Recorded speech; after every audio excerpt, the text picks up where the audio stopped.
dari semua yang ditulis tentang mengapa Liga 2 Indonesia sering diabaikan, satu konteks paling penting justru selalu dikecilkan. Kamu pernah nonton pertandingan di Liga 2, tapi pulangnya malah ngebahas pemainnya yang berlari kemana-mana tanpa arah?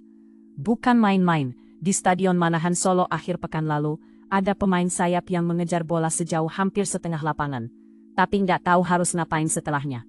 Itu bukan pemain yang nggak berbakat, itu sistem yang nggak nyambung. Sementara publik sibuk ngomongin siapa yang bakal naik ke Liga 1, mereka lupa satu hal. Liga 2 ini ibarat pabrik pemain yang dipaksakan untuk jadi barang jadi sebelum waktunya.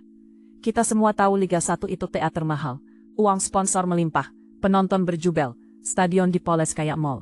Tapi Liga 2, itu adalah tempat di mana mimpi-mimpi pemain muda diadu dengan kenyataan bahwa klub-klub di sana seringkali dikelola oleh orang-orang yang lebih suka ngurusin bisnis sampingan daripada sepak bola. Ambil contoh, klub di Liga 2 yang namanya mirip-mirip restoran cepat saji di kota kecil.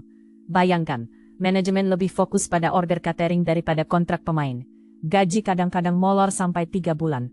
Ketika pemain protes, jawabannya cuma satu, nunggu sponsor datang. Padahal sponsor di sana nggak datang kemari kayak tukang sayur, tapi kayak tamu yang bawa amplop kosong. Ini bukan soal uangnya aja, ini tentang visi. Ketua klub di Liga 2 seringkali gonta-ganti pelatih tiap bulan, kayak lagi main game yang levelnya nggak cocok. Mereka cari pelatih yang bisa bawa kemenangan instan, padahal pemainnya masih kebingungan bedain posisi sayap dan back. Di Liga 1 pelatih punya staf analisis, fisioterapis, sampai psikolog. Di Liga 2, kadang pelatihnya cuma dibantu satu asisten, yang lebih tahu isi lemari makan daripada taktik sepak bola. Akibatnya permainan jadi kacau, bukannya pemain berkembang, malah kebiasaan buruknya yang tertanam. Tapi tunggu dulu, kenapa sih kita para penikmat sepak bola juga ikut-ikutan ngabaikan Liga 2? Pertama karena media. Mereka lebih suka nge-zoom in ke pemain muda yang langsung gede di Liga 1, ketimbang ngasih panggung ke pemain Liga 2 yang udah matang di level bawah, tapi nggak pernah kebaca. Bayangkan kalau ada pemain lokal yang udah 5 tahun main di Liga 2, udah jadi tulang punggung tim, tapi namanya nggak pernah muncul di top skor Liga 1. Media lebih suka narasi wonderkid yang tiba-tiba meledak, daripada cerita tentang pemain yang gigih naik level pelan-pelan, tapi jarang dilirik. Kedua, kita sendiri. Kita suka nonton sepak bola tapi jarang yang mau nonton dari awal sampai akhir. Coba deh, kalau kamu nonton pertandingan Liga 2 di TV, pasti ngebayangin betapa capeknya harus nonton pemain yang nggak tahu arah bola. Tapi sebenarnya, disinilah letak kejujurannya. Di Liga 2, kamu nggak bakal nemuin pemain yang pura-pura cedera buat menghindari latihan. Mereka main dengan darah, keringat dan kadang-kadang air mata, karena kontraknya cuma hitungan bulan, dan kalau cedera parah, bisa-bisa karirnya selesai sebelum waktunya.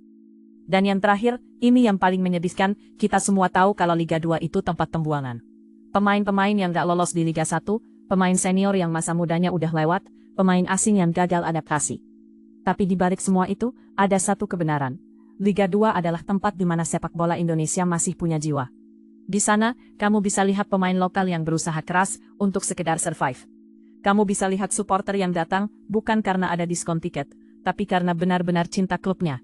Bukan klub kayak gitu, tapi klub kecil di kota yang jarang sekali dikunjungi orang luar. Nah, sekarang pertanyaannya, kenapa kita nggak ngubah ini semua? Pertama, untuk klub-klub di Liga 2, ini tentang profesionalisme sederhana. Gaji tepat waktu itu bukan bonus, itu hak. Staf teknis yang kompeten bukan pengeluaran, itu investasi.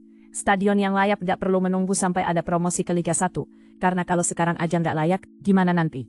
Kedua, untuk kita penonton, kalau mau sepak bola Indonesia beneran bangkit, mulailah dari yang paling bawah. Nonton pertandingan Liga 2 bukan karena iseng, tapi karena sadar ini adalah fondasi.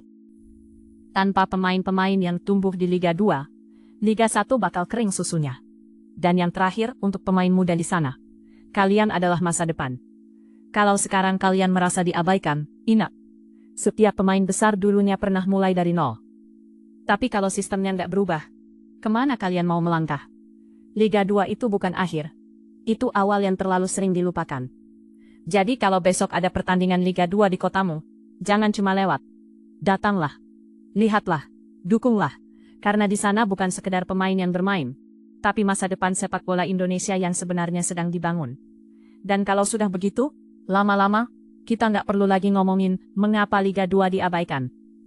Tapi justru bangga karena akhirnya Liga 2 mulai diperhitungkan. Kalau ada data atau sudut